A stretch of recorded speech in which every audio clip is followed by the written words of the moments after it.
But imagine waking up one day and realizing that everything you thought was real may have been nothing more than a reflection of your own thoughts. Not the walls around you, not the sky above you, not even the relationships you cling to with desperate certainty, but the very meaning you assign to them. A chair is not simply a chair. A failure is not simply a failure. A life is not simply a life. What if these things were less solid than you believed? What if they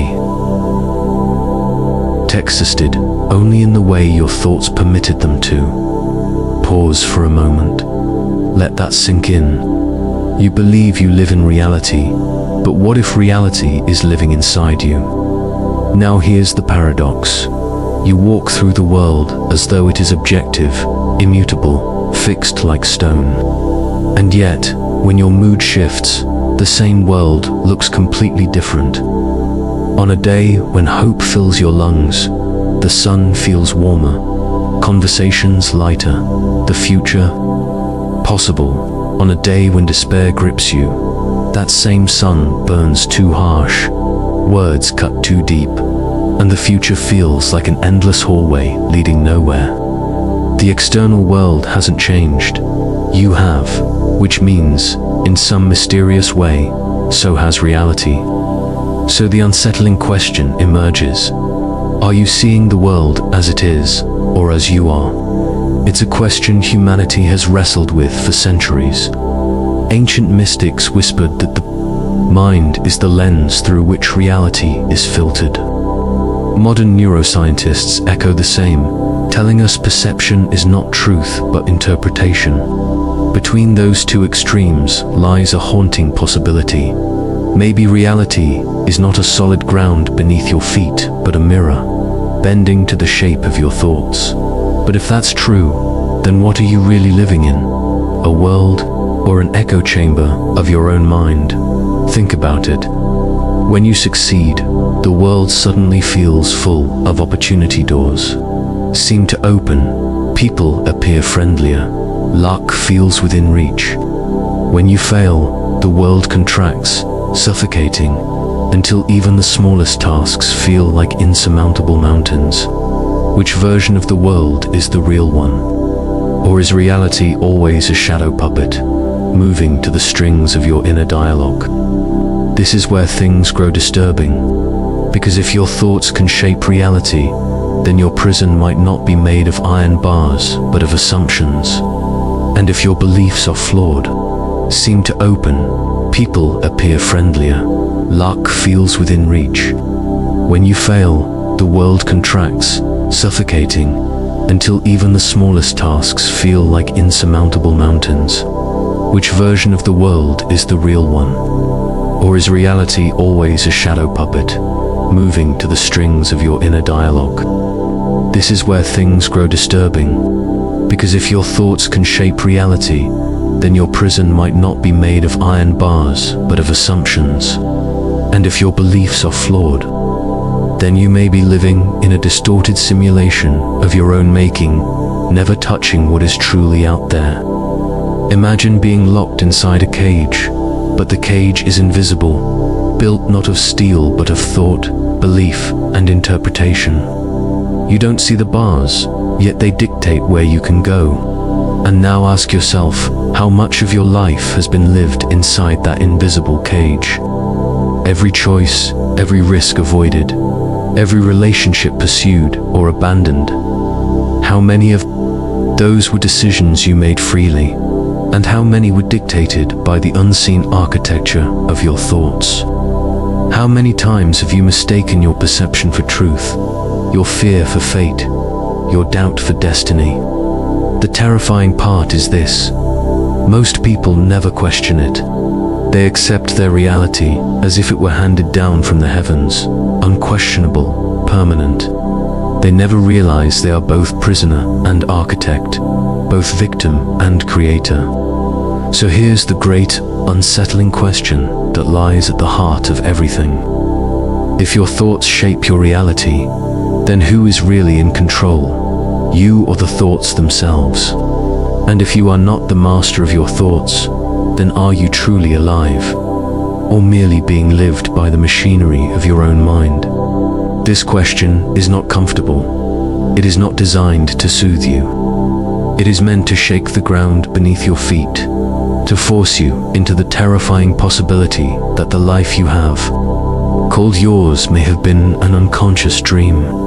Because until you confront this paradox, you cannot truly know whether you are awake or asleep, free or enslaved, alive or merely existing.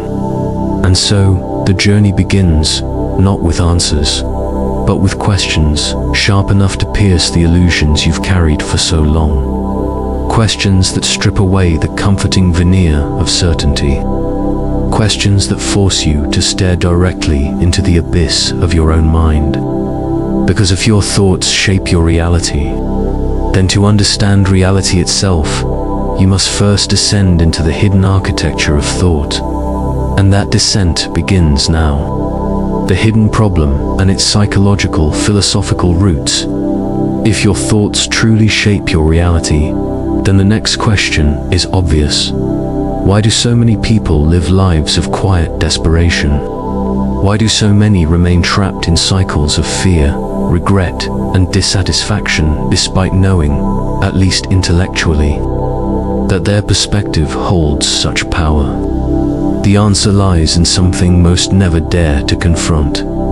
Your thoughts are not as free as you believe. Every thought you have has roots, deep roots, buried in the soil of your upbringing, your culture, your wounds, and even the biology of your nervous system. You may believe you are thinking independently, but most of your thoughts are inherited, conditioned, or imposed upon you long before you had the chance to question them. Carl Jung once wrote, "Until you make the unconscious conscious, it will direct your life and you will call it fate." Those words carry a devastating truth. What you call reality may be little more than the echo of unexamined assumptions, flowing invisibly from your unconscious mind. Think about it.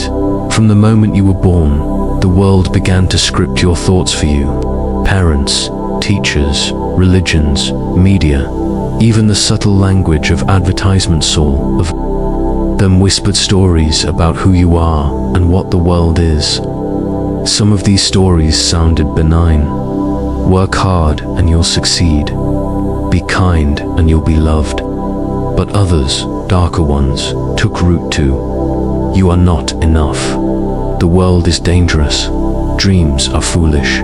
Failure defines you. Over time, these stories crystallized into beliefs, and beliefs hardened into the walls of your invisible cage. Eventually, you stopped questioning them. You stopped even seeing them. And yet, every thought you generate, every decision you make, is filtered through that invisible lattice of inherited conditioning. This is the hidden problem. If your thoughts shape your reality, then your reality has been hijacked long before you ever realized you had a choice. Nietzsche once declared, "Man is condemned to repeat himself as long as he believes in concepts handed down to him." It is this condemnation that keeps millions locked in cycles of repetition. You think you are living, but you are often repeating the fears of your parents, the failures of your ancestors, the anxieties of a society that thrives on your submission. Psychology deepens this further. Cognitive science shows us that the brain is a prediction machine. Rather than perceiving reality as it is, your mind constantly guesses what reality should look like, then adjusts your perception to fit those expectations. This is why your beliefs feel so self-confirming. You don't just see reality, you see what you expect reality to be, and then you call it truth. Consider the placebo effect. A sugar pill has no inherent healing power. But if your mind believes it does, your body responds as though medicine has entered your bloodstream. Belief becomes biology. Thought becomes flesh. This is not metaphor, it is measurable. If a thought can heal, then a thought can also poison. Imagine how many invisible poisons you've swallowed in the form of limiting beliefs. Arthur Schopenhauer once said, "Every man takes the limits of his own field of vision for the limits of the world." That is the tragedy of thought. You cannot see beyond your own mental horizon. If you have been taught that wealth is impossible, then the world itself will seem barren of opportunity. If you've been convinced that love always ends in betrayal, then even kindness will look like manipulation. If you believe the world is hostile, you will find enemies where there are none. Your thoughts do not merely shape reality, they confine it. And here is where the psychological and the philosophical collide. Jean-Paul Sartre argued that humans are condemned to freedom. We are free to choose, yet crushed by the weight of responsibility that freedom demands. So, instead of facing the raw terror of choice, we often retreat into pre-made beliefs. We surrender to inherited scripts, because to stand naked before the void of freedom feels unbearable. That surrender is the real danger. Because the moment you stop questioning your thoughts, they stop being tools and become tyrants. You live as though they are objective truths, when in reality they are silent dictators whispering orders you obey without hesitation. But here lies an even darker truth. Society profits from this. Entire systems are designed to keep you trapped in unquestioned thought loops. Consumerism thrives on the idea that you are not enough and must buy more to feel complete. Political powers thrive on fear, feeding you narratives that keep you divided and compliant. Even education often rewards memorization of old thoughts rather than the creation of new ones. So you ask, why do most people live without realizing their thoughts shape reality? Because everything around you conspires to keep you from seeing it. To awaken would threaten the very foundations of society's machinery. An awakened mind is unpredictable, unmanageable, uncontrollable, and so the machinery ensures you stay asleep. The irony is brutal. You are told you are free, but your very freedom is a carefully curated illusion. Your mind may wander, but only within boundaries carefully constructed long before you could speak. And yet you call this reality. Pause here. Feel the weight of that realization. Your thoughts, these invisible whispers, are not neutral. They are not random. They are sculptors chiseling away at the marble of your life, often without your awareness. And until you confront this, your so-called reality will always belong to someone else. Which brings us to the question that will haunt you until it is answered. If your thoughts shape reality, but your thoughts are not entirely your own, then how much of your life has been truly yours? The unseen consequences, the rebellion, how to break free. There comes a moment, sharp and undeniable, when you realize the cage of thought has held you long enough. That moment is rebellion, not rebellion against the world outside you, but against the silent dictator within. But here's the paradox. You cannot simply stop thinking. You cannot declare war on thought itself. The rebellion begins not by destroying the mind, but by reclaiming it, by learning to recognize its illusions, to stand apart from its whispers, to wield it as a tool instead of being wielded by it. The first act of rebellion is awareness. To see the thought as a thought. This sounds simple, but it is revolutionary. Imagine standing on a crowded street and hearing a stranger shout, "You'll never succeed." Would you immediately believe them? No. You would recognize it as an external voice, separate from yourself. And yet, when your own mind whispers the same words, you accept them without hesitation. Why? Because you mistake the voice in your head for truth, when in fact it is just another stranger speaking through you. This is where mindfulness, ancient and modern, emerges as a weapon of liberation. To watch a thought arise without immediately obeying it is the beginning of freedom. You are not the thought, you are the observer. And once you see that, the bars of the invisible prison begin to shimmer and weaken. But awareness alone is not enough. The second act of rebellion is questioning.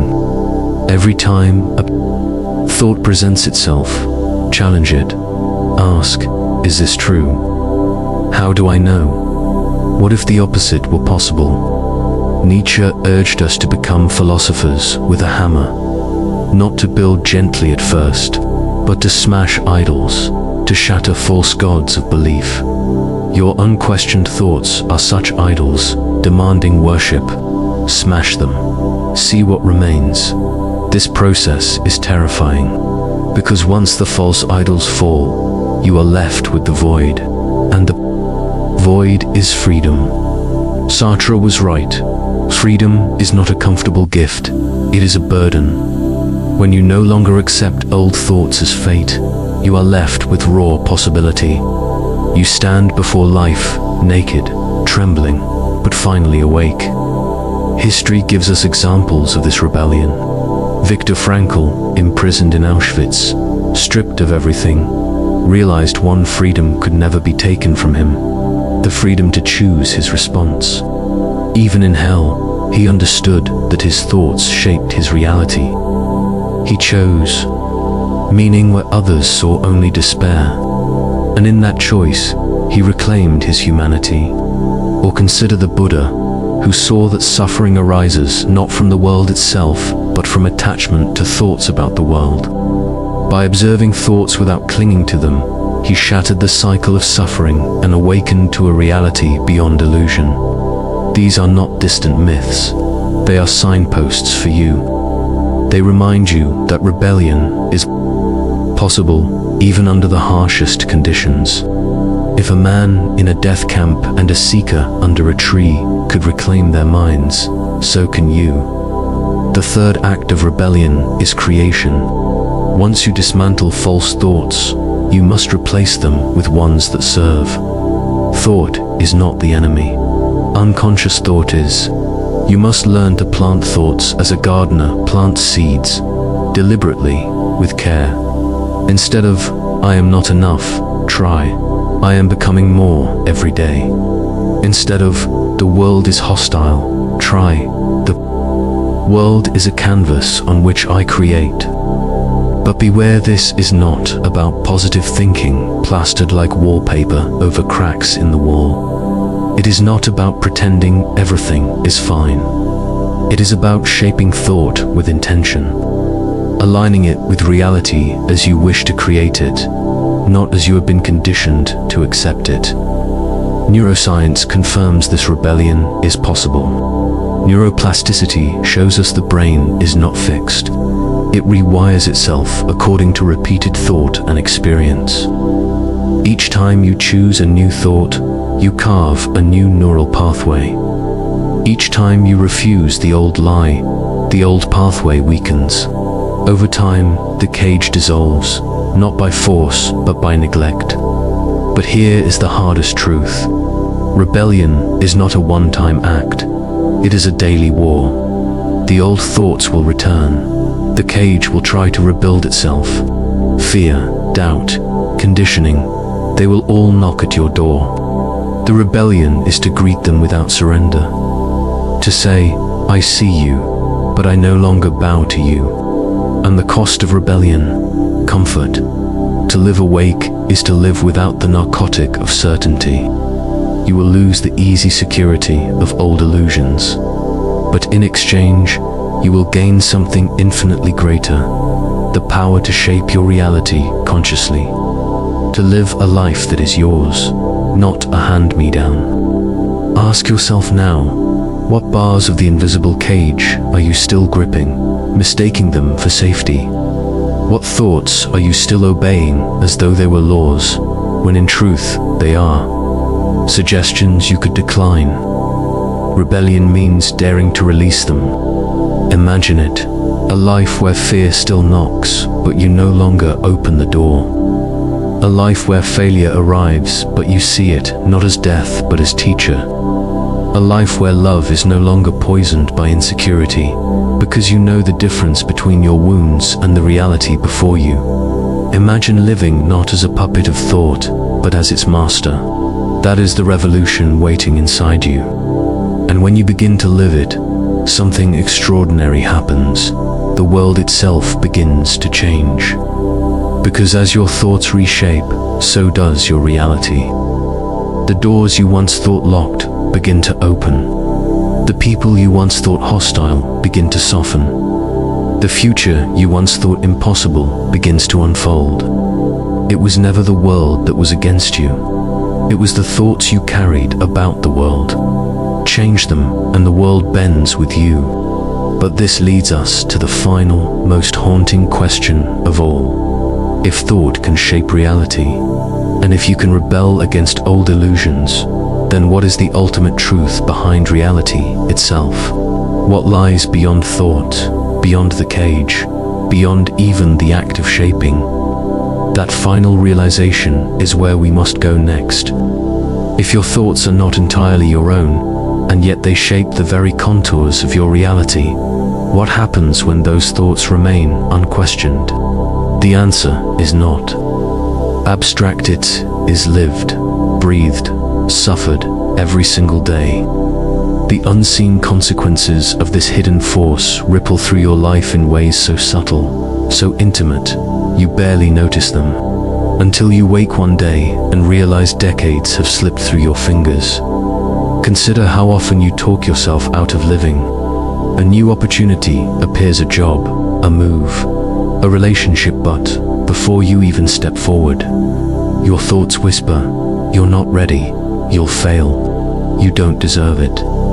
And so you retreat, convincing yourself it was never meant for you. Yet what really stopped you? The external world, or the cage of thought you mistook for truth? Multiply that hesitation across years, across every decision, and you begin to see the devastating pattern. Lives are not destroyed only by catastrophes. They are eroded by the daily drip of limiting thoughts. 1,000 little surrenders, 1,000 doors left unopened, 1,000 possibilities strangled before birth. And the tragedy is that most people never realize it. They mistake their thought-made limits for the limits of reality itself. They say, "That's just the way things are." But what they mean is, "That's just the way I've been taught to think things are." This is not only personal, it is collective. Whole societies are shaped by the invisible architecture of shared thought. Wars are fought not merely with weapons, but with beliefs. We are right, they are wrong. We are chosen, they are cursed. Economies rise and fall not only from resources, but from mass psychology, confidence, fear, speculation, trust. Culture itself is the sum of collective thoughts hardened into norms. You wear clothes, not because fabric inherently covers shame, but because thought has created the very idea of shame. You chase money, not because green paper holds inherent power, but because thought has imbued it with the meaning of survival. Everywhere you look, the world is not raw reality, is thought, crystallized. But here's the consequence most people avoid acknowledging.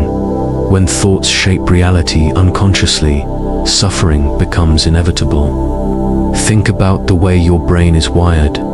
Cognitive biases silently steer you every day. Confirmation bias makes you notice only what supports your existing beliefs and ignore everything that contradicts them. Negativity bias ensures you give more weight to fear and failure than to joy and success. The spotlight effect convinces you that everyone is watching and judging you, when in truth, most are too consumed by their own inner worlds to notice. Now imagine how these biases combine with your conditioning. If you've been taught you are unworthy, confirmation bias will blind you to evidence of your value. If you've been told the world is dangerous, negativity bias will magnify every threat. If you fear rejection, the spotlight effect will paralyze you into silence. The result, a reality that feels oppressive, unfair, even hostile, when in truth it is simply the reflection of thought patterns you've never dismantled. The worst part is how invisible it all feels. You don't wake up and say, "Today I will shape my reality poorly." Instead, you assume what you see is what is. You assume your thoughts are mirrors of truth, not projectors of illusion. And in that assumption, you remain trapped. Imagine a prisoner who doesn't realize he's in a cell. He won't try to escape because he cannot see the bars. This is the state of millions living inside mental prisons, mistaking them for open fields. They don't rebel because they don't know they are enslaved. And so, the unseen consequences multiply. Think of relationships. When your thoughts are clouded by fear of abandonment, every silence feels like rejection, every disagreement like betrayal. You project your insecurity onto the other, and slowly the relationship withers under the weight of ghosts that were never real. Think of ambition. When your thoughts whisper that greatness belongs only to others, you shrink from opportunities, convincing yourself you're being realistic. But realism, in this sense, is just another word for submission. The life you settle for becomes the life you believe you deserve. Think of identity. Your thoughts tell you who you are: shy, strong, broken, brilliant, lazy, resilient. But what if these are nothing more than stories you've repeated so long they've hardened into identity? What if, at any moment, you could dissolve them and step into someone entirely new?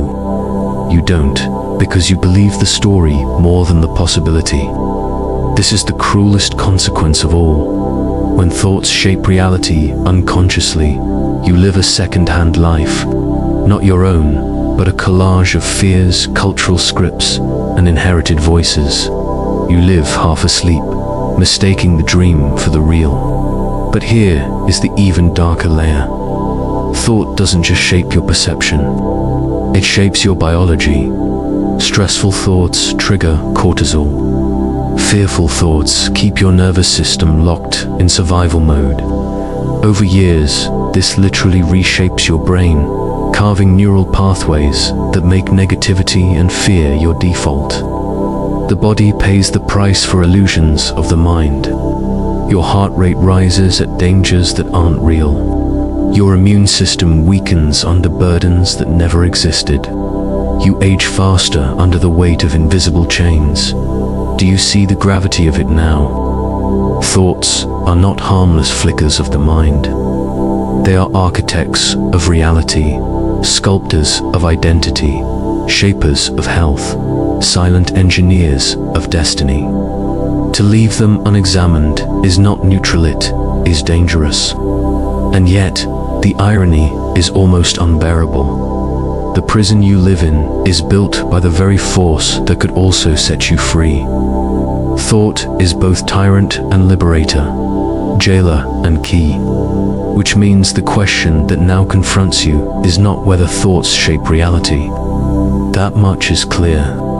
The real question is, will you continue to let them shape a reality of unconscious repetition and inherited suffering? Or will you seize the terrifying freedom to shape a reality of your own choosing? Because make no mistake, the cost of doing nothing is already being paid. The unseen consequences are not in the future. They are here, they are now. They are in your body, your relationships, your fears, your regrets. And unless you dare to rebel, they will define the rest of your life. The ultimate truth, the final, most powerful realization. Imagine for a moment that you've broken free. The cage of thought lies in ruins at your feet. The voices that once dictated your every step now stand silent. You are awake, alert, and conscious of the power your thoughts hold. But then comes the final, unsettling realization. Even the act of shaping your thoughts is not the end. Because if thoughts shape reality, then what lies beyond thought? What is the source from which thought itself arises? This question pierces deeper than philosophy, deeper than psychology. It is the ultimate question. Who are you before thought? Consider this. You are aware of your thoughts. That means there must be something in you that is not the thought itself, but the observer of it. When anger surges, you can notice it. When fear whispers, you can recognize it. When joy erupts, you can witness it. The one who notices is not the thought, it is something more ancient, more fundamental. That awareness is the bedrock of reality. Thoughts come and go. Beliefs rise and fall. Entire identities can be dismantled and rebuilt. But the awareness behind it, or the silent witness, remains unchanged. And here lies the ultimate truth. You are not your thoughts. You are the space in which thoughts appear. You are the awareness in which reality unfolds. This realization is both liberating and terrifying. Liberating because it means you are not bound by any story, any identity, any belief. Terrifying because it dissolves everything you once clung to for certainty. If you are not your thoughts, then who are you? Not the name you carry, not the roles you play, not the successes or failures you've collected. All of those are thoughts. You are the one who sees them. This is the awakening mystics, sages, and philosophers across centuries have pointed toward in their own language. Eckhart Tolle calls it presence. Buddhist philosophy calls it pure awareness. Advaita Vedanta calls it the self, beyond self. Even neuroscience brushes against it when it acknowledges the brain's default mode network quieting during deep states of meditation, leaving behind not absence, but clarity. And when you glimpse this truth, something profound happens. The grip of thought loosens entirely. Not only do you stop believing the lies of thought, not only do you begin to shape them, consciously you step beyond them altogether. Thoughts become tools, like clouds drifting across the sky of awareness, never again mistaken for the sky itself. What does life feel like from this place? Imagine standing at the ocean's edge. Waves crash, rise, and fall, some violent, some gentle. For most of your life, you thought you were the waves. Every rise exhilarated you, every crash devastated you. But then you realize, you are not the waves, you are the ocean. Vast, deep, unshaken by the surface storms. The waves still move, but they no longer define you. That is the final, most powerful realization. You are the awareness, not the thought. And yet, paradoxically, this does not make thought irrelevant. In fact, it gives thought its rightful place. When you know you are not the thought, you can wield it with precision, creativity, and freedom. You no longer fear it, no longer obey it blindly. You choose, you create, you play. Life itself begins to transform. Suffering no longer clings so tightly because you see it as a passing thought, not an eternal truth. Fear no longer paralyzes because you recognize it as a whisper, not a prophecy. Even joy, when it arises, is embraced fully, but without clinging, because you know you are not the joy, you are the space in which joy happens. And here is the profound gift of this realization. Once you stop identifying with thought, you stop being ruled by the illusions of separation. You no longer see yourself as a fragile individual battling against an external world. You begin to sense that awareness is not confined to you, it is shared, universal, the same field in which all reality arises. The walls between you and others grow thinner. until compassion becomes not a virtue, but a natural expression of recognizing yourself in everything. This is what philosophers like Schopenhauer hinted at when he spoke of the veil of Maya, the illusion that separates us. This is what mystics across cultures have named in countless ways: unity, oneness, the ground of being. And when you live from this awareness, reality itself feels reborn. Not because the external world has changed, but because you see it through different eyes. The tree is no longer just wood and leaves, it is life expressing itself. A stranger's smile is no longer just politeness. It's awareness meeting awareness. Even pain is no longer only suffering. It is a wave rising and falling in the ocean of your being. The ultimate rebellion, then, is not against thought itself, but against the illusion that you are thought. The final liberation is to rest as awareness, shaping reality not from fear, not from conditioning, but from the deepest recognition of what you already are. So where does this leave you? It leaves you with a choice that is not really a choice at all, but an unveiling.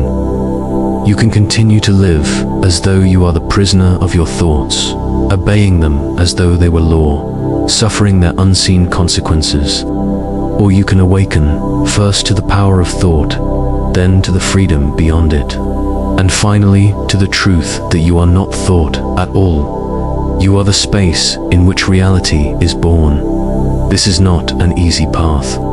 It demands courage, discipline, and the willingness to let die the illusions you've clung to for a lifetime. But what waits on the other side is worth everything. The recognition that you have never been trapped, never been broken, never been small. You have always been the awareness vast enough to hold it all. So the final question is not, do your thoughts shape reality? That has already been answered. The final question is, now that you know, will you keep living inside the prison, or will you awaken to the boundless freedom that has been yours all along? The choice is yours, and the time is now.